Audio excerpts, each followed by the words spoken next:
السلام علیکم.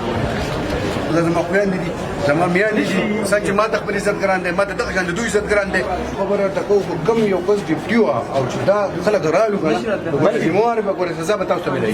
ډیپټي ولته ملوي تمام مونږ د دې چل نه تنګ شو خالص په مخه دا یو او بل تاسو کمزوري ده دا زنانه دي دا زموږ خویندې دي سیسټم ټیک روان دی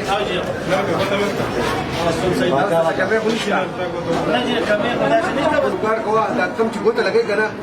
دې کې ورته لګوه چې دا کوته دې کې لګوي. بسم الله الرحمن الرحیم. یو خو زه اورنۍ خبره دا کوم چې زه خپل قوم ته ریکویسټ کوم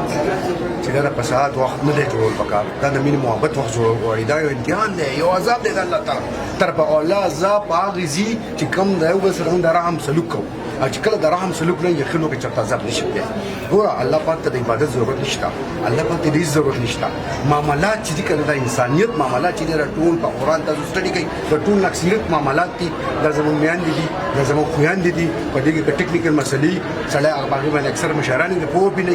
یو خبره دا کیدی شي چې نن سبا دا ګوته نه دا ډېره زیاته چونکې دا چاودلي نو چاودلي نو هغه موږ دوی ته ریکویسټ کوو چې دا د شپې تاسو په ګرمو ووځئ او بیا غوړوئ چې دا رګونه نري نري رګونه په دې کې ښکاره شي چې ښکاره شي نو دا بیا هغه کم چې ګوته دی ولګوي نو دا سیسټم اوپن شي نو چې کله په دې ګوته کې پرابلم دي نو دا رګونه نه اوپن کېږي نو چې په یوه ښځه موږ دومره ډېر بیا ټایم لګوي نو دمه به ښه لس 12 هغو ته تکلیف وي نو دا یو خامخا بیا فریاد کوي نو دې په نسبت موږ لس 12 نور وکړو نو دغه شان دا ټکنیکل مسلې یو منه پاتې کېږي دوی چې کله سهار راشي په 8 بجې د 2 بجو ګور ناسي د 2 بجو ګور ناسي اوس هم ماته دوی دا ګیله وکړه چې موږ دومره کار وکړو چې زموږ سره پیسې ختم شي نو په کار ده چې موږ ته مازدیګر هم پیسې میلاویږي بینک والا موږ ته راکوي نو موږ دا نه وایو دا د سختې وخت دی زموږ خویندې دي زموږ میندې دي موږ به د دوی لپاره ډیوټي کوو خلک چې هر څه وایي په خپل کار به کوي موږ د چا په خبرو په زړه ځو موږ به ډیوټي په ایماندارۍ په دیانتدارۍ ځکه کوو چې دا سخته نن په دوی ده سبا په موږ راتلی شي نو زما په خیال دا زما قوم دی دا کوم چې ډیوټي کوي دا هم زما عوام دي کار دا چې موږ حوصله وکړو صبر وکړو په دې خپل انتظامیه سره تعاون وکړو او انتظامیه د خپل عوامو سره تعاون وکړي او دا کار موږ صرف دا نه په حکومت تېر نه دا موږ د عبادت په توګه وکړو د الله د رضا په توګه وکړو زما په خیال الله به رضا شي چې موږ دلته کېنولي دا قسم چې دا ټکنیکل خلک دي ښه ایماندار خلک دي کم چې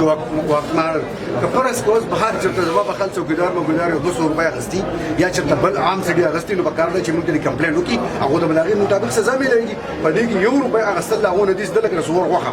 لکه دومره یو خو هلته ارامه یو دا خالص د سور غوښه ده چې دا د سختې ټایپ دی دا یتیمانان دي دا کونډې دي دا غریبانان دي د دوی خویندې اړي کوي د دوی نه به څنګه سل روپۍ 200 سره علي د هغه به ضمیر لري او انشاءالله تعالی که کوم یو کس واخیسته موږ به هغو له قانوني سزا ورکوو انشاءالله تعالی د هېڅ خبره نشته زه ریکویسټ ټول ته کوم چې دعا نه چاله مو ورکوي خو په خپله خوښه یو سړی ورکوي دا 12000 نه خیراتي ورکوي په هغې کې زموږ څه کار نشته خو څوک به ډیمانډ چېرته هم نشي کولی انشاءالله